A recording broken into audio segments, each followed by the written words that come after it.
Welcome back. अब हमारा topic है जुडिशरी में जो फर्स्ट सब टॉपिक है वो है पब्लिक इंटरेस्ट लिटिगेशन। न्यूज़ में क्यों है? क्योंकि सुप्रीम कोर्ट ने ऑब्जेक्ट करा है जो पब्लिक इंटरेस्ट लिटिगेशन पिटिशंस जो फाइल होती है ना बहुत ज़्यादा अमाउंट में, ठीक है, और जो वेगियस होती है तो उन पर और इम्पोज करा है पेनाल्टीज़ पिटिशनर पर फाइलिंग करने के लिए लग्जरी लिटिगेशन। ठीक है, मतलब जो पब्लिक इंटरेस्ट लिटिगेशन होता है उसमें एक तरीके का लग्जरी लिटिगेशन फाइल करा है जिन लोगों ने, ठीक है, प्रिविलेज के लिए अपने किसी स्पेशल, तो उन सबको है ना इन्होंने क्या करा है, पेनाल्टीज लगा दी है। तो पब्लिक इंटरेस्ट लिटिगेशन उसकी सिग्निफिकेंस क्या है? पब्लिक इंटरेस्ट लिटिगेशन क्या होता है? यूज़ होता है लॉ का एडवांस करने के लिए, ह्यूमन राइट्स को इक्वलिटी लाने के लिए, रेस करने के लिए issue of broad public concern. तो एक्सप्रेशन जो है पब्लिक इंटरेस्ट लिटिगेशन का वो बोरो किया गया अमेरिकन जूरिस्प्रूडेंस से। पब्लिक इंटरेस्ट लिटिगेशन जो है वो बेस्ड है आर्टिकल 39A में, जो है ना ये श्योर करता है कि स्टेट जो है उसे सिक्योर करना चाहिए, प्रोवाइड करना चाहिए और जस्टिस, ठीक है, और बिना किसी डिस्क्रिमिनेशन के, कास्ट, रिलीजन, क्रीड एटसेट्रा के। और जो पब्लिक इंटरेस्ट लिटिगेशन होता है वो पावर दी गई है पब्लिक को बाय कोर्ट्स। ठीक है, जो पब्लिक इंटरेस्ट केसेस जो होते हैं वो अराइज किए जा सकते हैं बोथ पब्लिक और प्राइवेट लॉ मैटर्स में। सम ऑफ द मैटर्स जो कंसिडर किए जाते हैं PIL के अंदर वो है मॉन्डेड लेबर एट्रोसिटीज़ ऑन, मतलब वुमेन पर अत्याचार, एनवायरमेंटल पॉल्यूशन, फूड अडल्ट्रेशन, मतलब खाने की चीज़ों में मिलावट, और maintenance of heritage and culture etcetera. तो पब्लिक इंटरेस्ट लिटिगेशन जो होती है किसी भी हाई कोर्ट में या डायरेक्टली सुप्रीम कोर्ट में फाइल की जा सकती है। ठीक है,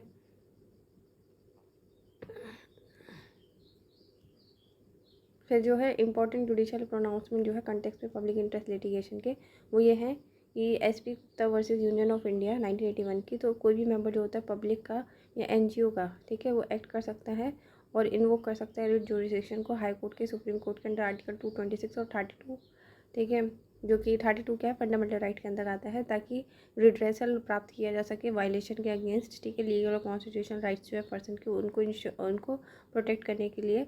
ठीक है, who due to social and economy, जो किसी भी सोशल इकोनॉमी या अदर डिसेबिलिटी के कारण कोर्ट नहीं पहुंच सकते हैं।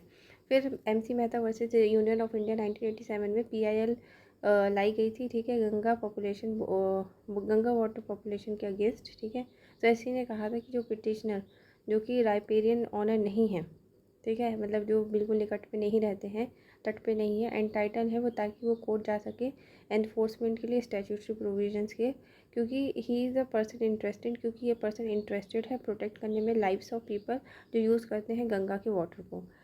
PIL जो है वो फाइल की जा सकती है किसी भी सिटीज़न ऑफ इंडिया के द्वारा, ठीक है, जो कि किसी भी सिटीज़न ऑफ इंडिया के द्वारा, उसे ज़रूरत नहीं है कि वही पीड़ित इंसान हो, और ऑर्गेनाइजेशन कंडीशन के साथ, not based on personal agenda, उनका कोई पर्सनल एजेंडा नहीं होना चाहिए अगर कोई ऑर्गेनाइजेशन फाइल करता है PIL, बल्कि उसमें से पब्लिक इंटरेस्ट इन्वॉल्व होना चाहिए। कोर्ट्स में take awareness of a matter, courts जो होते हैं ना वो अवेयरनेस ले सकते हैं किसी मैटर का अगर वो पब्लिकली इंपॉर्टेंट है, कैन अपॉइंट एन एडवोकेट, और उस मैटर के लिए कोई एडवोकेट, कोई वकील अपॉइंट कर सकते हैं। उसके साथ हम ये देखते हैं कि बैकग्राउंड क्या रहा है PIL का। PIL कॉन्सेप्ट जो होता है वो जस्टिस कृष्णा अय्यर ने मुंबई कामाकर सभा वर्सेस अब्दुल थाई केस में इंट्रोड्यूस करा था, जहाँ पर अनरजिस्टर्ड वर्कर्स एसोसिएटेड थे, ठीक है, वॉज ग्रांटेड टू इंस्टीट्यूट, उनको ना जो अनरजिस्टर्ड वर्कर्स थे ना एसोसिएशन को ग्रांट किया गया था कि वो रिट पिटिशन डाल सकते हैं under article 32।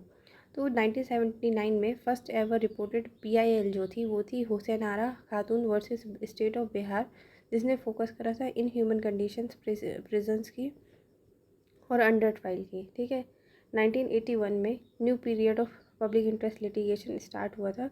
Justice PN Bhagwati in SP Gupta versus union of India case में।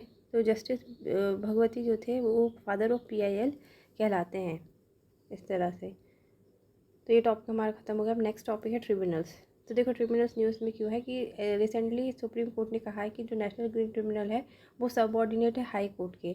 तो इन सो फार एज जहाँ तक है ना टेरिटोरियल जुरिसडिक्शन की बात आती है, ठीक है, तो जो ऑर्डर होता है, ठीक है, रिगार्डिंग किस ऑर्डर के कंटेक्स्ट में ये आया है, ऑर्डर के कंटेक्स्ट में जो कि प्रोहिबिट करता है कंस्ट्रक्शन वर्क को ऋषिकंडा हिल्स में विशाखापट्टनम में। ठीक है, तो NGT ट्राई करती है सिविल केसेस अंडर 7 लॉस। ठीक है, तो सिविल केसेस को हैंडल करता है, नॉट द क्रिमिनल केसेस। तो कौन से 7 लॉज के अंदर? एक तो वाटर एक्ट 1974, ठीक है, water cess act 1977, forest act 1918, air act 1981, environment act 1986, public liability insurance act 1991 and biological diversity act 202।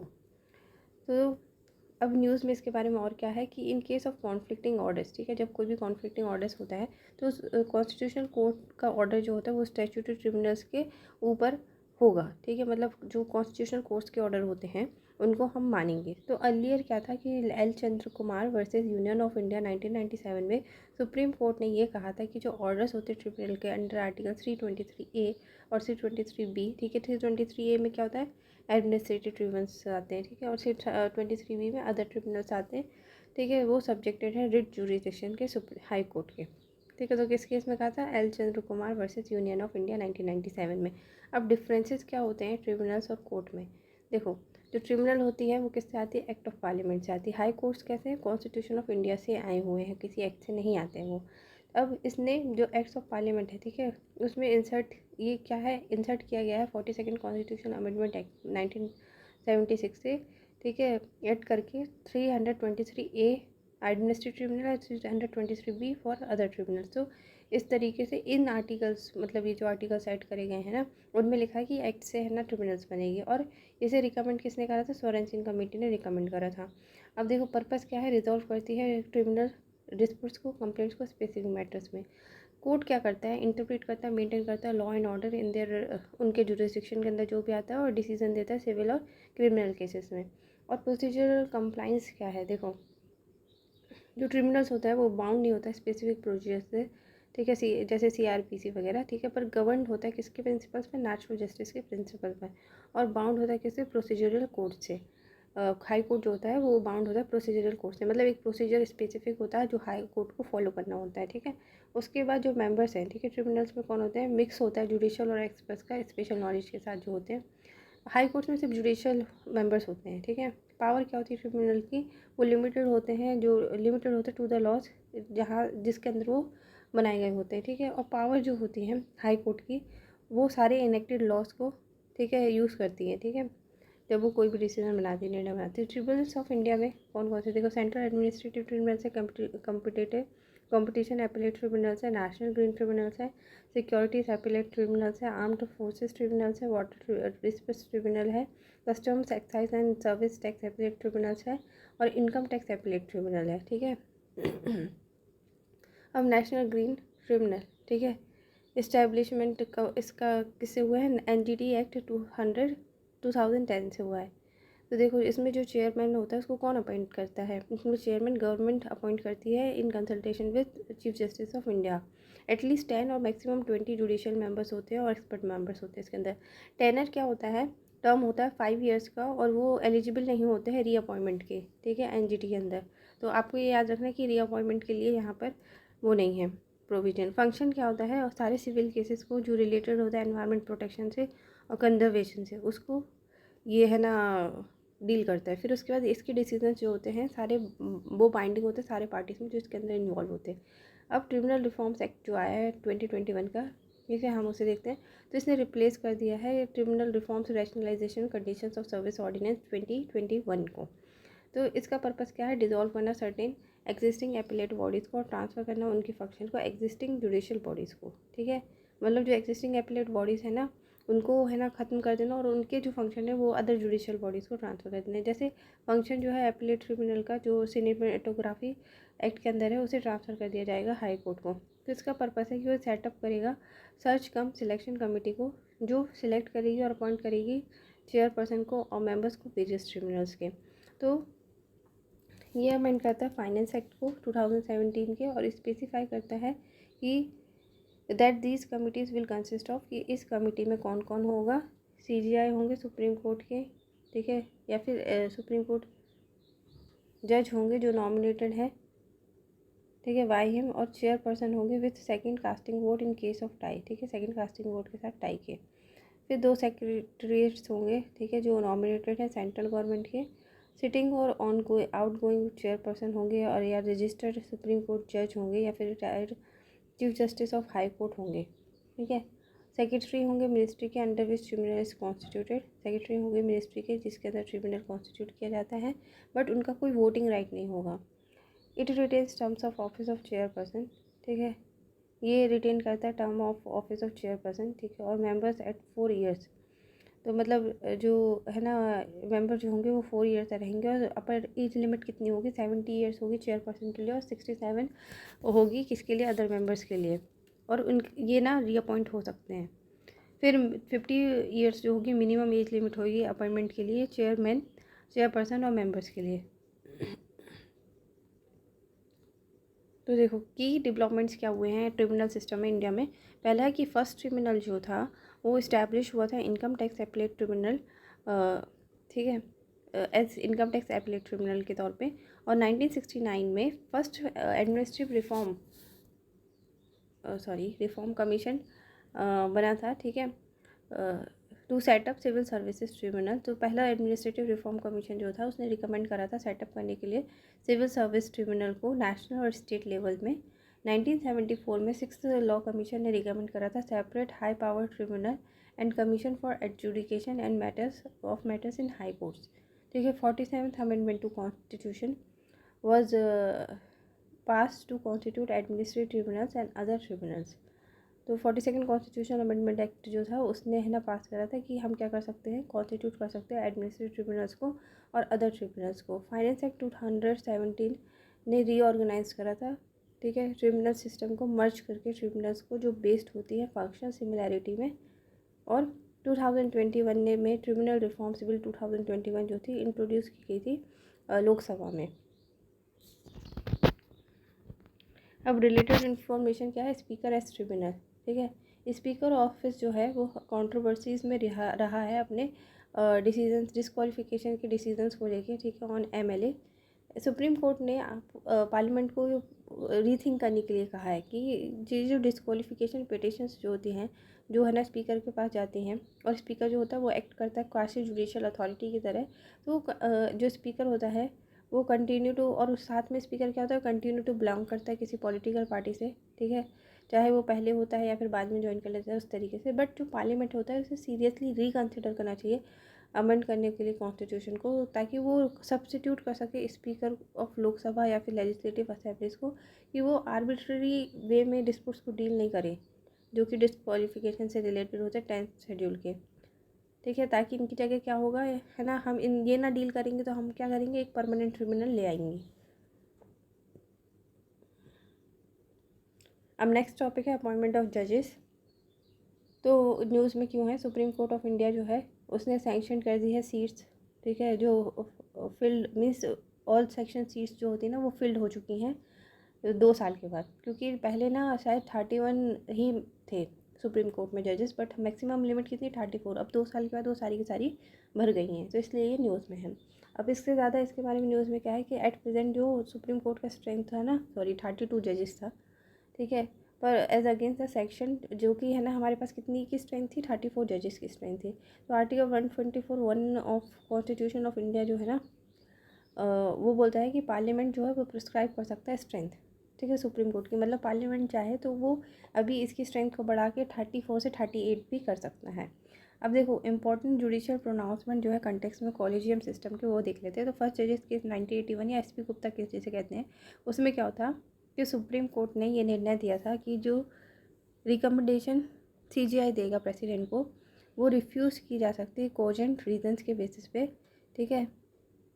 तो इस तरीके से जो एग्जीक्यूटिव था वो उसके पास ज़्यादा पावर गई थी। फिर सेकंड जजेस केस 1993 में supreme court advocated on record association स्कारा वर्सेस यूनियन ऑफ इंडिया, ठीक है। तो CJI only need to consult, कि सीजीआई को सिर्फ क्या करना है, 2 सीनियर मोस्ट जजेस से कंसल्ट करना है जुडिशियल अपॉइंटमेंट के बेसिस में और ट्रांसफ़र के बेसिस में। ऐसा किस में कहा गया था, सेकंड जजेस केस के उसमें। फिर थर्ड जजेस केस 1998 में ये आया था कि सीजीआई को जो at least 4 senior most supreme court जजेस को कंफर्म करना होगा, ठीक है, कंसल्ट करना होगा अपना ओपिनियन बनाने के लिए जुडिशियल अपॉइंटमेंट और ट्रांसफर्स के लिए। तो अपॉइंटमेंट जो होता है जजेस का जुडिशरी में वो कैसे होता है, देखो चीफ जस्टिस ऑफ इंडिया या फिर जजेस जो होते हैं सुप्रीम कोर्ट के, वो उन्हें कौन अपॉइंट करता है, प्रेसिडेंट अपॉइंट करता है अंडर आर्टिकल 124 क्लॉज 2 में कॉन्स्टिट्यूशन के कॉलेजियम सिस्टम की हेल्प से। तो सीजीआई जो होगा वो सीनियर मोस्ट जज होगा सुप्रीम कोर्ट का, और जिसको है ना फिट माना जाएगा होल्ड करने के लिए ऑफिस को। जो नेक्स्ट सीजीआई रिकमेंडेशन होती है, ठीक है, तो वो है ना जाने वाला जो CGI होता है ना वो भी खुद रिकमेंड करके जाता है। तो कॉलेजियम सिस्टम जो होता है वो एक तरीका होता है जिसके थ्रू जो जजेस होते हैं ना सुप्रीम कोर्ट के या हाई कोर्ट के, वो अपॉइंट किए जाते हैं और ट्रांसफ़र किए जाते हैं। तो सुप्रीम कोर्ट कॉलेजियम जो होता है वो 5 मेंबर बॉडी होता है, क्योंकि उसमें जो है ना उस टाइम पे CGI होता है वो होता है, और उसके साथ 4 अदर सीनियर मोस्ट जजेस होते हैं जो उस टाइम पे होते हैं। सुप्रीम कोर्ट का हाई कोर्ट का जो कॉलेजियम होता है उसमें वहाँ का चीफ जस्टिस होता है और 2 अदर सीनियर मोस्ट जजेस होते हैं उस हाई कोर्ट के। तो डिस्ट्रिक्ट जजेस हाईएस्ट जुडिशियल अथॉरिटी होते हैं डिस्ट्रिक्ट में, पजेस करते हैं original and appellate jurisdiction both civil and criminal matters में। और अपॉइंटमेंट पोस्टिंग और प्रोविजन जो होते हैं वो कौन करता है, गवर्नर ऑफ स्टेट करता है कंसल्टेशन में हाई कोर्ट की। क्वालिफिकेशन जो होता है, ठीक है, उसके अकॉर्डिंग उसको कभी भी सर्विस में नहीं होना चाहिए सेंट्रल गवर्नमेंट और स्टेट गवर्नमेंट की, और उसे या तो एडवोकेट होना चाहिए या फिर याचक होना चाहिए, ठीक है, प्लीडर होना चाहिए 7 ईयर्स के लिए, और उसे रिकमेंडेशन मिलनी चाहिए किसके थ्रू, हाई कोर्ट के थ्रू अपॉइंटमेंट के लिए। तो ये होता है डिस्ट्रिक्ट जजेस के बारे में इंफॉर्मेशन। अब देखो 4th टॉपिक जो है वो प्रिजन रिफॉर्म्स को लेके है। तो देखो ये न्यूज़ में क्यों है, नेशनल क्राइम रिकॉर्ड ब्यूरो जो है उसने है ना रिलीज़ करी अपनी prison statics in India report 2021। तो इसके बारे में देखते हैं। देखो प्रिजन क्या होता है, इंडिया में प्रिजन के बारे में क्या है वो सब देखते हैं। देखो प्रिजन क्या है, स्टेट सब्जेक्ट में आता है, ठीक है। एडमिनिस्ट्रेशन और मैनेजमेंट जो होता है प्रिजन का वो रिस्पॉन्सिबिलिटी किसकी हो गई, अब स्टेट गवर्नमेंट की हो गई, क्योंकि स्टेट लिस्ट में आ रहा है ना। तो इसे गवर्न किया जाता है प्रिजन एक्ट 1894 के अंदर। और प्रिजन जो होता है प्रिजन मैनुअल्स ऑफ रिस्पेक्टिव, जो प्रिजन का रिलेवेंट है ना, कैद से रिलेवेंट जो भी मैनुअल्स होंगे उस रिस्पेक्टिव स्टेट गवर्नमेंट के, तो उसके बारे में किसके अंदर दिया गया है, 1894 में दिया गया है। फिर मिनिस्ट्री ऑफ होम अफेयर्स जो है ना वो प्रोवाइड करता है regular guidance for advice states को और यूनियन टेरिटरीज़ को various issues concerning prison and prison inmates, ठीक है, कि स्टेट्स और यूनियन टेरिटरीज़ में जो प्रिजन से कंसर्न, ठीक है, टॉपिक्स होते हैं उस पर कौन एडवाइस देता है और गाइडेंस देता है, मिनिस्ट्री ऑफ होम अफेयर्स। अब देखो यहाँ पे एक चीज़ देख लेते हैं, पैरोल एंड फुल लॉग, ठीक है। तो पैरोल जो होती है वो ग्रांटेड होती है प्रिजनर को स्पेसिफिक एक्सीजेंसी के लिए, ठीक है, बट ये जो पैरोल होती है वो राइट नहीं होती किसी का, ठीक है। ये सिस्टम होता है रिलीज़ करने के लिए प्रिजनर को with suspension of the sentence, ठीक है। तो थोड़ी देर के लिए क्या करते हैं, सेंटेंस जो होता है उसको जो सज़ा मिली होती है उसे सस्पेंड कर दिया जाता है। और फुल लॉग जो होती है वो ग्रांटेड की जाती है, ठीक है, जब उसको कुछ साल जो होते हैं अपनी सज़ा के गुजार लेता है बिना किसी रीज़न के दी जा सकती है फुल लॉग। तो पीरियड जो होता है ना फुल लॉग वो उसे ट्रीट किया जाता है, ठीक है, रिमिशन ऑफ ए सेंटेंस। तो रिमिशन मतलब पता है ना, मैंने याद करवाया था कि रिमिशन मतलब कमीशन, ठीक है, कमीशन से कुछ जब हम किसी को कमीशन देते हैं वो चीज़ रिड्यूस हो जाती है, तो इसमें पीरियड जो होता है वो रिड्यूस हो जाता है, रिमिशन, है ना, वो पार्डनिंग पावर में बताया था, आई होप याद होगा। तो नेशनल क्राइम, तो देखो जिसने ये रिपोर्ट रिलीज़ करी ना स्टैटिक्स ऑफ प्रिजन्स, ठीक है, नेशनल क्राइम रिकॉर्ड ब्यूरो, उसके बारे में देखते हैं। तो ये क्या है, ये central agency under ministry of home affairs. इसका ऑब्जेक्टिव क्या है, ये फंक्शन करता है clearing house of information on crime and criminals. ये स्टोर करता है, कोऑर्डिनेट करता है और डिसेमिनेट करता है इन्फॉर्मेशन, मतलब देता है information on inter state and international criminals. Provide करता है ट्रेनिंग फैसिलिटीज़ पर्सनल्स को क्राइम रिकॉर्ड्स ब्यूरो पर, ठीक है। फंक्शन करता है नेशनल स्टोर हाउस के तौर पे फिंगरप्रिंट्स रिकॉर्ड्स के, ठीक है, जो भी जितने भी कन्विक्टेड, ठीक है, अपराधी सिद्ध लोग होते हैं उनके लिए। और रिपोर्ट्स जो रिलीज़ करते हैं ना नेशनल क्राइम रिपोर्ट ब्यूरो वो होती है accidental deaths and suicides in India, crime in India, prison statistics India, ठीक है। अब प्रिजन स्टैटिस्टिक्स इंडिया रिपोर्ट 2021 के बारे में देखते हैं। ये प्रोवाइड करता है डाटा जैसे कि नंबर एंड अवेलेबल कैपेसिटी और डिफरेंट टाइप्स ऑफ जेल, ठीक है, स्ट्रेंथ या फिर जो ट्रेनिंग होती है जेल ऑफिशल्स की, प्रेजेंट बजट और एक्सपेंडिचर के बारे में। तो की फाइंडिंग जो होती है रिपोर्ट की वो क्या है कि हाई अंडर ट्रायल्स की नियरली 8 में से जो हर 10 कैदी है ना इंडियन जेल में वो ट्रायल की ही ताक में है, मीन्स वेट कर रहा है। और उत्तर प्रदेश जेल जो है ना उसमें highest records of under trials हैं, उसके बाद बिहार आता है, उसके बाद महाराष्ट्र आता है, ठीक है। फिर डिसएडवांटेज सेक्शन प्रिजनर्स जो है ना उसमें 67.5 इनमेट्स बिलोंग करते हैं SC ST और OBC कम्युनिटी से, और 80% ऑफ 100 ट्रायल्स जो है ना वो डिसएडवांटेज सेक्शंस में से हैं सोसाइटी के। बजट और इंफ्रास्ट्रक्चर, ठीक है। सेंक्शन बजट जो होता है ना वो इंक्रीज़ किया जा चुका है 13% से, ठीक है, कंपैरिजन में प्रीवियस वन के।